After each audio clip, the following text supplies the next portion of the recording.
வணக்கம் தோழர்களே. நாம இதுவரைக்கும் மன அமைதியா இருக்கணும், மனசு அமைதியா இருக்கணும், கொஞ்சம் நிம்மதியா இருக்கிறதுக்கு என்ன வழியெல்லாம் இருக்குன்னு சொல்லி பார்த்தோம். இந்த வீடியோ பதிவிடுறது எல்லாமே நம்ம நைட்டு 12 மணிக்கு மேல ஆகிடுது.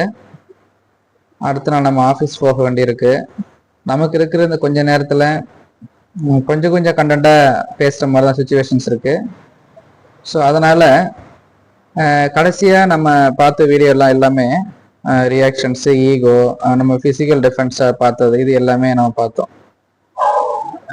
இது எல்லாமே நம்ம மன அமைதியை கெடுக்குதுன்னு சொன்னோம். அதுக்கான தீர்வுகளாக நம்ம மன விழிப்புணர்வு இருக்கணும். எல்லா நேரங்கள்லையும் மன விழிப்புணர்வு, நிகழ்காலத்துல வாழ கத்துக்கணும். எப்பவுமே நிகழ்காலத்துல வாழ கத்துக்கிறது ரொம்ப நல்லது.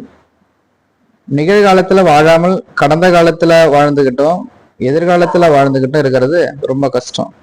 அது மாதிரி கடந்த காலத்தையும் எதிர்காலத்தையும் கட்டுப்படுத்த நினைப்பதும் ரொம்ப கஷ்டம். இப்படி நம்ம கட்டுப்படுத்த நினைக்கிறதுனால என்ன ஆகுதுன்னு சொன்னா, நம்ம நினைச்சது நடக்கிறது இல்லைங்கிறத, அதனால நமக்கு கஷ்டம் ஏற்படுது, துன்பமும் ஏற்படுது, மனம் தடுமாற்றமாகுது. அப்ப நம்ம இப்ப என்ன பேச போறோம்னா, கட்டுப்படுத்துறது, கண்ட்ரோல் பண்றது. கண்ட்ரோல்னா நம்ம சிந்தனை தான். சிந்தனை மூலமா கண்ட்ரோல் பண்ண நினைக்கிறோம். இந்த கண்ட்ரோல் பண்றது இல்லூஷன் ஆஃப் கண்ட்ரோல். அது ஒரு இல்லூஷன் தான், கண்ட்ரோல் பண்ண நினைக்கிறது. எல்லாமே மாயை. நாம எல்லாமே இந்த மாயைன்னு இருக்கிறதும் இல்லாத மாதிரி இருக்கிறது அந்த மாயை. மனிதன் நிறைய விஷயங்களை கட்டுப்படுத்தணும்னு நினைக்கக்கூடிய அளவுக்கு மனிதன் மிகப்பெரிய சக்தி வாய்ந்தவன் கிடையாது. மனிதனை மீறியும் மனிதனுடைய சிந்தனையை மீறியும் உலகத்துல மிகப்பெரிய சக்திகள் இருக்கு. சாதாரண ஒரு மனிதனுடைய சிந்தனை என்பது அவனோட தலையில இருக்கக்கூடிய ஏதோ மூலையில இருக்கக்கூடிய ஏதோ ஒரு சின்ன நரம்புகளினுடைய இந்த டிரான்ஸ்மிஷனா கூட இருக்கலாம். இந்த தூண்டுதல் தான் இந்த சிந்தனையை தவிர உலகம் ரொம்ப பெருசு. மனிதன் மிக சிறியவன். மிகச்சிறிய ஒரு மனிதன் அவனுடைய சிந்தனையின் மூலமாக எல்லாத்தையும் கட்டுப்படுத்த நினைக்கிறாங்க. எதையெல்லாம் கட்டுப்படுத்த நினைக்கிறான்? அவன் சுற்றி இருக்கக்கூடிய அந்த சூழ்நிலையை கட்டுப்படுத்தணும்னு நினைக்கிறான்.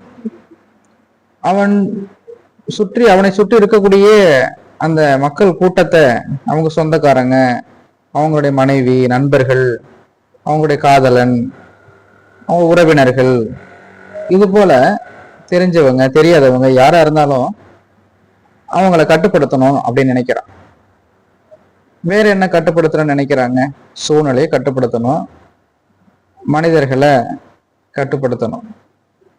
இந்த மாதிரி எல்லாமே நம்ம கட்டுப்பாட்டுக்குள்ளே இருக்கணும் அப்படின்னு நினைக்கும் போது எல்லாவற்றையும் நம்மளால கட்டுப்படுத்த முடியாது. நாம கட்டுப்படுத்த முயற்சி செய்யலாம், ஆனா முடிவுகள் நம்ம கையில இல்லை. சில நேரங்கள்ல நாம கட்டுப்படுத்துறதுக்கு முயற்சிகள் செஞ்சு அந்த முயற்சிகளை தொடர்ந்து முயற்சி செஞ்சுக்கிட்டு அதை பழகிக்கிட்டு வரலாமே தவிர முடிவுகளுக்கு நாம பொறுப்பு கிடையாது. முடிவுகள் முயற்சிகளின் மூலமாக ஏற்படக்கூடியது. இதுலயே இந்த எதிர்காலத்தை பத்தி நிறைய விஷயம் இருக்கு. ஒரு சின்ன தத்துவம் நான் சொல்றேன்.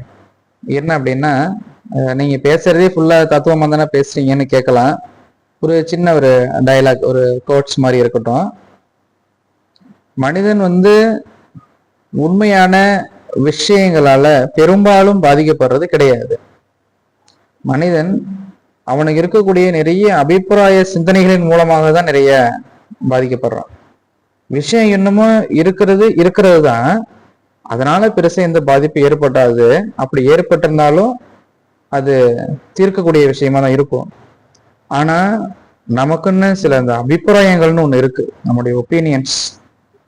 இந்த அபிப்பிராயங்கள் அப்படிங்கிறத நீங்க ஓவர் திங்க் ரிலேட்டடா கூட வச்சுக்கலாம். நம்ம அபிப்பிராயம் அப்படிங்கிறது நம்ம மிக அதிக அளவுல அந்த அபிப்பிராயங்கள் நம்மளை காயப்படுத்தும்.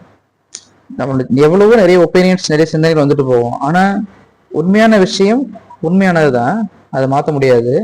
அது நடந்தது தான், நடக்க போறது தான் அந்த உண்மையான விஷயங்கள். ஆனா அபிப்பிராயங்கள் இருக்கு பாத்தீங்களா, அந்த அபிப்பிராயங்கள் ரொம்ப ஆபத்தானது. இந்த உண்மையான விஷயத்தையும் இந்த அபிப்பிராயத்தை நான் எடுத்துக்கிட்டு சொல்றேன். இது ஏன் இதை ரிலேட் பண்றேன்னு சொன்னா, நம்மால சில விஷயங்களை கட்டுப்படுத்த முடியாது.